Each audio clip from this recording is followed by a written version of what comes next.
15 साल के रिश्ते का कत्ल, पत्नी की हत्या कर खेत में शव दफनाकर बोया बाज। गाजियाबाद के मोदी नगर स्थित भोजपुर थाना क्षेत्र के गांव फजलगढ़ में अवैध संबंध के शक में पति ने गला दबाकर पत्नी की हत्या कर दी। इसके बाद शव को खेत में 4 फीट गहरे गड्ढे में दबा दिया। किसी को उस पर शक न हो इसलिए घटना के 3 दिन बाद भोजपुर थाने में पत्नी की गुमशुदगी दर्ज करा दी। पुलिस ने शक के आधार पर जब पति से पूछताछ की तो घटना से पर्दाफाश हुआ। पुलिस ने आरोपित पति को गिरफ्तार कर शव पोस्टमार्टम के लिए भेज दिया है। 15 साल पहले मेरठ के रोहटा थाना क्षेत्र स्थित गांव सलारपुर की अंजू उम्र 30 वर्ष फजलगढ़ में दिनेश के साथ शादी हुई थी। इनके 3 बच्चे हैं। पिछले 2 साल से घर में विवाद चल रहा था। दिनेश को शक था कि अंजू के गांव में ही एक युवक से अवैध संबंध है। इसको लेकर आए दिन गाली गलौज में मारपीट होती थी। दिनेश सब्जी बेचने का काम करता है, इसलिए वह सुबह 3 बजे ही मंडी के लिए निकल जाता है। 25 जनवरी को भी सब्जी खरीद कर वह घर पहुंचा था। बच्चे सो रहे थे, अंजू गेट पर थी, किसी से फोन पर बात कर रही थी। यह देखकर वह भड़क गया और अंजू का गला दबा दिया।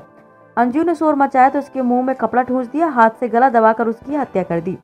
इसके बाद शव को गन्ने के अगोली में छिपा दिया। पूरे दिन शव वहीं रखा। रात में करीब 12 बजे जब सभी लोग सो गए थे तो शव के हाथ पैर बांधे और कंधे पर लाद कर उसे खेत में ले गया।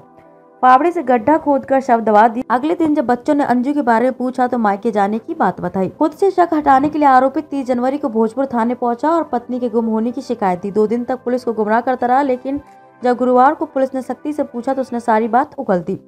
फॉरेंसिक टीम ने भी मौके से साक्ष्य इकट्ठे कर जांच के लिए भेज दिए हैं। लोगों को गुमराह करने के लिए आरोपित ने पत्नी का शव दबाने के बाद उसके ऊपर बाजरा बो दिया। इतना ही नहीं, जगह को तार से घेर भी दिया था जिससे कोई पशु शव को खोद कर बाहर न निकाल सके।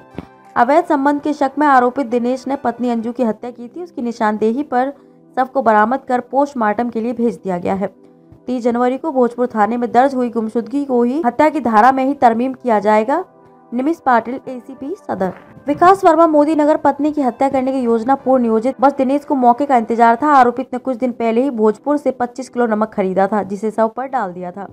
दुकानदार से नमक पशुओं के नाम पर लिया था। दिनेश को यकीन था कि नमक डालने से शव जल्दी ही गलकर मिट्टी हो जाएगा। 4 घंटे में उसने शव को ठिकाने लगाया। रोजाना दिन में 3 बार उसी जगह पर जाकर देखता था कि कहीं पशु ने गड्ढे से शव बाहर तो नहीं निकाल दिया। इतना ही नहीं, बाजरा भी महीने भर पहले खरीद कर रख लिया था। अंजू के स्वजन को भी उसके गुम होने की बात बताई।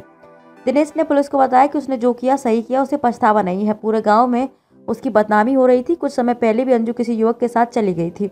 5 दिन बाद लौटकर घर आई थी। 20 जनवरी को भी विवाद हुआ था तो अंजू ने लोहे की रॉड से हमले की कोशिश की थी। दिनेश ने पुलिस को बताया कि अंजू कई घंटे मोबाइल पर बात करती थी। उसने पत्नी के मोबाइल में कॉल रिकॉर्डिंग शुरू कर दी थी। वह सुबह जल्दी उठकर सभी कॉल रिकॉर्डिंग को सुनता था। दिनेश ने बताया कि पास के गांव के युवक से बात करने की रिकॉर्डिंग भी मिली थी। तब उसका शक और गहरा गया था।